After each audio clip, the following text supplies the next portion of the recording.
I just watched a Bob Dylan show. It was so good because he didn't want to conform.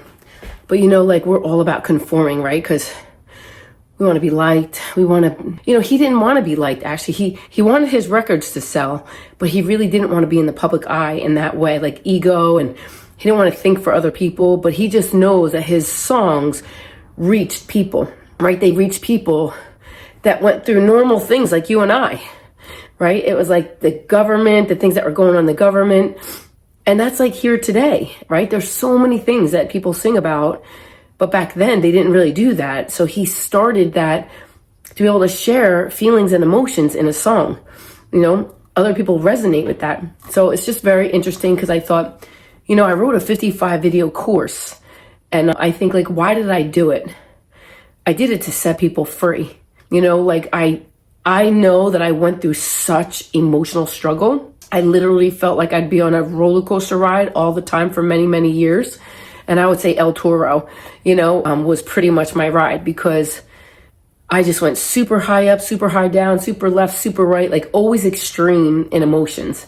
It wasn't just any steady, stable emotions. It was always like, woo, woo, woo, woo, all over. And you know what I realized? That I had the power and ability all along to change that. I just didn't know that. I think the thing that leads to the thing, right? So I think because I got my salon and I failed forward miserably, I really didn't know what I was doing. It was just way more overwhelming than I could possibly imagine because the hardest thing to do is to manage people. You think just being somebody's friend is going to make them smart or know what to do, or you think that other people will know what to do even if you don't know what to do.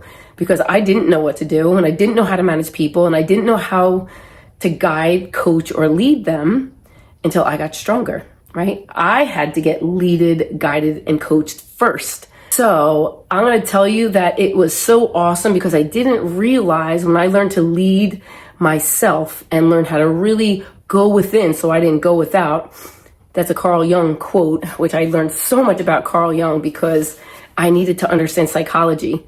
There's so much about psychology today that we don't really, exactly understand why we did the things we do or why our emotions had to run me for so many years and how I kept old things in my paradigm. I didn't even know what a paradigm was. And that goes to say, do you? Do you know what a paradigm is? It's basically a mental program that runs you almost exclusively, like 98%. That's how much it's a paradigm is a pattern that runs you exclusively in autopilot.